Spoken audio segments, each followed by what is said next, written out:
дар толори мақомоти прокуратураи шаҳри Истаравшан бо иштироки намояндагони мақомоти иҷроияи ҳокимияти давлатӣ, мақомоти қудратӣ, раисони ҷамоатҳои деҳот, имомхатибон ва ҷавонон бахшида ба рӯзи байналмилалии пешгирии экстремизми хушунатомез, ки ҳамасола 12 феврал таҷлил мегардад, чорабинии судманд доир гардид. зимни ҳамоиши мазкур таъкид карда шуд, ки экстремизми хушунатомез бо ваҳшат, тарс ва таҳдид ба сулҳу осоиши ҷомеа алоқаманд аст. танҳо вақте муяссар мегардад, ки заминаи мусоиде барои паҳн шудани андешаҳои нодуруст вуҷуд дошта бошад. аз ин лиҳоз пешгирии ин падидаи нопок бо роҳи вохӯриву мулоқоти самарабахш, дарки маърифати ҳуқуқии ҷавонон, дуруст ба роҳ мондани тарбияи кӯдак аз хурдсолӣ, баргузории чорабиниҳои фарҳангиву варзишӣ ва ташкили маҳфилу озмунҳо муҳим ба шумор мераванд. зеро терроризму экстремизм падидаи номатлуб ба шумор рафта метавонад ба тафаккури зеҳниву ақлонии ҳар як инсон, хосатан наврасону ҷавонон, таъсири манфӣ расонда, онҳоро қурбони ҳавасҳои хому ноком гардонад. масъулин таъкид намуданд, ки ягона роҳи наҷоти ҷавонон аз гурӯҳҳои ифротӣ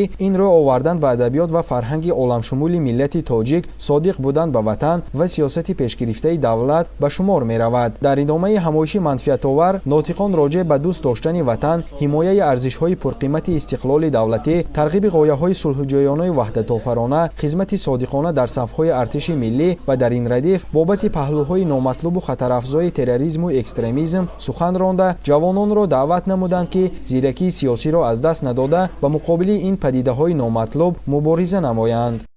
дар чорабинии мазкур сабабу омилҳо, мафҳумҳои терроризм,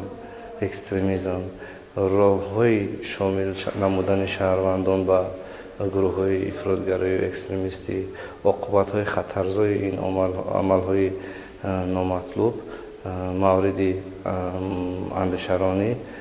қарор дода шуд. дар доираи нақшачорабиниҳо бахшида ба рӯзи байналмилалии пешгирии экстремизми хушунатомез бо иқдому ташаббуси мақомоти прокуратураи шаҳри Истаравшан дар муассисаҳои таҳсилоти умумӣ чорабиниҳои мухталифи варзишиву фарҳангӣ барпо гардид, ки ҳадаф аз он ҷалб шудани наврасону ҷавонон ба варзиш, илму ҳунаромӯзӣ, китобхонӣ ва бо ин васила расидан ба ҳадафу мақсадҳои неку созанда маънидод мегардад. тақсими варақаҳои иттилоотӣ, ки аз мавзӯъҳои таълиму тарбия, дӯст доштани меҳани аҷдодӣ, ҳимояи арзишҳои миллӣ, пешгирии пайравии ҷавонон ба ғояҳои бадхоҳона ва пешгирии шомилшавӣ ба ҳар гуна ҳизбу ҳаракатҳои тундрав иборат буд, идомаи нақшачорабиниҳои мақомоти прокуратура арзёбӣ гардид. аз ҳамин хотир наврасону ҷавононро мебояд, ки пайваста ба омӯзиш фаро гирифта, худро аз ҳама гуна дасисаҳои иғвоангези ҳизбу ҳаракатҳои террористию экстремистӣ канор гиранд, аз телефонҳои мобилӣ танҳо бо мақсади тақвият додани донишу малакаи касбӣ истифода намоянд ва дар роҳи ҳимояи марзу буми ватан ҳамеша омода бошанд.